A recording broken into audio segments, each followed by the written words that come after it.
Magandang araw mga kaibigan, atin puntunghayan ang ikalawang kabanata ng ating kwento na pinamagatang The Lucky Charm. Kaya't kung bago ka pa lamang sa aking YouTube channel ay pakilike po ng ating video, pakiclick din ang subscribe button, ganun din ang bell icon para lagi kayong updated sa mga parating ko pang uploads. Sandaling nakalimutan ni Dayan ang kanyang problema na makita niya ang gwapong mukha ng may-ari ng kamay. Ngayon lamang siya nakakita ng ganoong kagwapong lalaki. Ang buong akala niya ay babae lang ang pwedeng magmukhang anghel. Pero napatunayan niyang mali ang akala niya dahil sa kaharap niya ngayon. He had the most sympathetic eyes she had ever seen. Lalong naging maamo ang mukha nito dahil sa mga iyon. Iniabot nito sa kanya ang isang papel. I believe you need this to take your exams and to wash away your tears. Napakunot noo siya. Inglesero pa pala ang kaharap niya. Hindi na niya ipinagtaka iyon. Mula ulo hanggang paa ay mukhang mayaman ito. Bigla siyang na-conscious sa ayos niya. Sa suot na lumang uniforme ay nagmukhang gusgusin siya sa harap nito. Hindi mo ba kukunin? Bahagya pa siyang nagulat nang managalog ito. Muling inilapit nito ang hawak na papel sa kanya. Pero hindi niya kinuha iyon. Nanatili lamang siyang nakatitig sa mukha nito. Hindi niya alam kung bakit parang natulala na siya sa harap nito. Bahagyang napapitlag siya nang hawakan nito ang isang kamay niya. Ibinuka iyon at saka inilagay roon ang papel na hawak nito. Baka mahuli ka sa exam mo, paalala nito sa kanya. Sakala niyan tiningnan ang papel na binigay nito. Kilala niya ang papel na iyon. Permit iyon para makakuha ng exam ang isang estudyante. Nakakunot noong binasa niya ang nakasulat doon. Bakit pangalan niya ang nakalagay roon? Mabilis siyang nag-isip. Kung may permit siya para makakuha ng exam, ibig sabihin lang niyon ay bayad na ang balanse niya sa tuition fee. Nagtatakan tumingin siya rito. Paanong hindi ko rin maintindihan kung bakit may no permit, no exam policy ang eskwelahan. I think it's not quite fair, sabi nito. Paano kita mababayaran? Hindi niya gustong tanggihan ang biyayang ibinigay nito. Kailangan niyang makakuha ng final exam dahil desperada siyang matapos ang semestreng iyon. Pero baka hindi niya kaya ang kabayarang gusto nito. Anong kapalit nito? Halos hindi lumabas iyon mula sa lalamunan niya. Kung tama ang iniisip niya ay nagbabalat kayong anghel lang ito. Nothing, ibalik mo na lang sa iba ang kabutihang nagawa sa iyo. Nakaramdam siya ng pagkapahiya sa inisip dito kanina. Maraming salamat. Sige na, baka mahuli ka na sa exam mo, sabi nito. Ayaw pa sana niyang matapos ang pag-uusap nila. Pero naalaala niyang kailangan niyang pumunta sa classroom nila at kumuha ng exam. Ilang minuto na rin siyang late. Kung mananatili siya roon ay baka hindi na siya tuluyang pakuhanin ni Mr. Cuenca ng exam. Salamat uli, tumalikod na siya. Good luck, pahabol sabi nito. Malayo-layo na ang nalalakad niya nang maalala niyang hindi man lang niya naitanong ang pangalan nito. Nakaramdam siya ng panghihinayang. Ano ka ba naman, Joy? Saway ni Dayan dito nang muling tumili ito. Napatingin tuloy sa kanila ang ibang estudyanteng naroon sa hallway. Tapos na ang exam nila. Ikinikwento na niya rito ang nangyari sa pagitan nila ng knight in shining armor niya. Hindi lang ako makapaniwalang uso pa pala ang mga himala ngayon. Imagine, may dumating na isang estranghero at binayaran ang tuition fee mo kaya ka nakakuha ng final exams. Parang knight in shining armor, kinikilig na sabi nito. Ano ang pangalan ng Prince Charming mo? Hindi ko nakuha eh. Ano ka ba naman, Dayan? Hindi mo malang ba naisip na importanteng malaman mo kahit pangalan man lang niya? Pumalatak ito. Kasi, paano ba niya sasabihin dito na natulala siya sa kagwapuhan ng lalaki kaya nakalimutan niyang itanong ang pangalan nito? Gwapo ba? Tila nabasa ni Joy ang laman ng isip niya. Tumango siya. Muling tumili ito. Hinila niya ito palabas ng building. Kapag hindi pa niya ginawa iyon, ay baka profesor na ang sumaway sa kanila. Gaano siya kagwapo, pangungulit pa nito. Parang tuksong naglaro sa isip niya ang gwapo mukha ng lalaki. Base sa reaction mo, napakagwapo nga ng Prince Charming mo. Hay, ang swerte mo naman, Dayan. Sayang nga lang at hindi mo malang nakuha ang pangalan niya. Kahit man lang sana sa pangalan ay nakilala mo siya. Napalis ang ngiti sa mga labi niya. Nakakapanghinayang talaga na hindi niya nalaman ang pangalan ng lalaking iyon. Ang pag-asa mo na lang ay kapag nakita mo uli siya rito sa school. Kapag nakita mo siya, ituro mo agad sa akin ha. Kung nahihiya ka, ako na lang magtatanong ng pangalan niya. Tumango na lamang siya bilang pangsang-ayon. Deep in her heart, she really wished she would be able to see him again. Ang ganda mo talaga, Dayan. Pwede ba akong mag-apply na boyfriend mo? Ngiti lang ay sinagot niya sa pagpapalipad hangin ni Marco. Sa mahigit 1 buwang pagtatrabaho niya sa Integrated Microelectronics Company bilang production operator ay nasanay na siya rito. Hoy Marco, tigilan mo na nga iyang si Dayan. Mamaya makarating sa mataray mong girlfriend na nagpapalipad hangin ka sa kanya ay biglang sumugod yun dito. Nagpapasalamat ang tinging ipinukol niya kay Jenny. Naging malapit na magkaibigan sila nito mula nung pumasok siya roon. Ito ang madalas mambara kay Marco sa tuwing nagpapalipad hangin sa kanya ang huli. Hindi naman kasi lingid sa kaalaman ng lahat na may girlfriend itong line leader sa kabilang department. Marami nang nasugod ang babaeng iyon dahil sa pagsiselos. Naiinggit ka lang yata, Jenny, dahil hindi ikaw ang krusonada ko, sagot ni Marco. Bakit? Ano bang tingin mo sa sarili mo? Tiningnan nito si Marco mula ulo hanggang paa. Kung hindi mo pa alam, hindi ka kagwapuhan. Huwag kang masyadong ilusyonado. Nagtawanan ang mga kasamahan nilang operator. Pati siya ay hindi rin napigil ang pagtawa. At hindi ka rin kagandahan, ganti ni Marco. Madilim ang mukha nito. Siguro ay napahiya ito ng sobra sa huling sinabi ni Jenny. Sinulya pa niya ito at umiling-iling siya para tumigil na ito sa pang-aasar kay Marco. Baka mapikon na ng tuluyan ang lalaki. Pero sa malas ay hindi nakuha ni Jenny ang ibig niyang sabihin. Sadyang malakas din kasing mang-alaska ito. At least hindi ako ilusyonada. Alam ko kung sino ang ka-level ng beauty ko. Hindi kagaya mo. Nagpi-flirt ka kay Dayan alangang-alangan naman kayo. Lalong lumakas ang tawanan sa paligid. Palibhasa ay walang nagbabantay sa production area dahil kasalukuyang may emergency meeting ang mga group leaders nila. Kaya malaya silang nakakatawang ng ganoon. Matanong lang kita, Marco, hirit pa ni Jenny. May salamin ba sa bahay ninyo? Nakita mo na ba ang sarili mo lately? Hindi sumagot si Marco.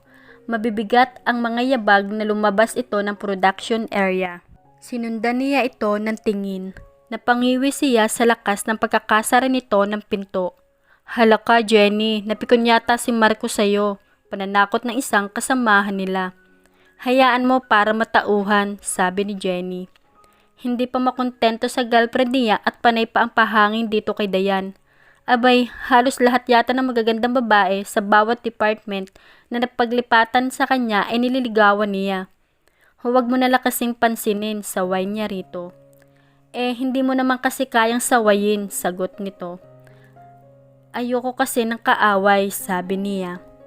Bakit ba ang ingay-ingay ninyo? Dinig hanggang labas ang tawanan ninyo. Nabaling ang pansin nila sa kararating lang na group leader nila. Halos sabay-sabay silang nagyuko ng ulo para ituloy ang kanilang trabaho. Mukhang masama ang timplada ng buntis na group leader nila. Mukhang napikon sa'yo si Marco kanina, sabi ni Dayan kay Jenny na mag-lunch break sila sa kantin ng pabrika. Kasalo niya ito. Naroon din ang iba pang kasamahan nila. Hayaan mo siya, pagsasawalang bahala nito. Ang kapal ng mukhang makipag-flirt sa'yo samantalang alam naman ng lahat na may girlfriend na siya. Huwag mo na lang kasing pansinin. Ako nga pinalampas ko lang. Tigre ang girlfriend nun. Mabuti na yung may nagpapaalala sa kanya kung saan siya dapat lumugar. Idadamay ka pa niya sa magulong relasyon nila. Tiningnan niya ito. Hindi kaya type mo si Marco? Biro niya rito. Sumama ang mukha nito. Excuse me, hindi ganun ang tipo ko, no? Ano ba ang tipo mo? Curious sa tanong niya. Maganda ito pero hindi lang pala ayos. Bakit ba ako nasa hot seat? Kumain na nga lang tayo pag-iwas nito. Ang bagay kay Dayan ay isang lalaking kagaya ni Mr. Villarama, sabad ni Tina. Gwapo, mayaman at macho, sinabi mo pa, sang-ayon ni Jenny. Malapad ang ngiting nakapaskil sa mga labi nito. Sinong Mr. Villarama? Curious na tanong niya. Ngayon lang niya narinig ang pangalang iyon. Mahigit 1 buwan pa lamang siya roon kaya hindi pa siya pamilyar sa pangalan ng lahat ng mga taga roon. Siya ang president at CEO ng IMC. Huwag kang mag-alala, Dayan. Makikilala mo na siya sa susunod na linggo. Anniversary ng AMC. Parte ng selebrasyon ang at your service, sagot ni Tina. At your service? Isang pananghalian iyon kung saan lahat ng mga taga-production ay pagsisilbihan ng mga big boss. As in, mga taga-executive department. Magkakabunggo ang siko natin ang mga big boss ng AMC. Pwede natin silang utusang kumuha ng tubig o pagkain. In short, pwede natin silang alilain. Kaya girls, dapat siguraduhin nating mahigpit ang garter na suot nating panties sa araw na iyon para hindi malaglag kapag nakita natin uli si Mr. Villarama, dagdag ni Tina. Bakit hindi nakatiis si tanong ni Dayan kay Jenny? Mula kasi kaninang sumakay sila sa shuttle bus ay met-men tinititigan siya nito. Nagsisimula na siyang mailang. Pwedeng-pwede ka nga, sabi nito. Kumunot ang kanyang noo. Pwedeng-pwede saan? Pwede kang sumali sa Miss AMC. Ano naman yun? Beauty contest yon.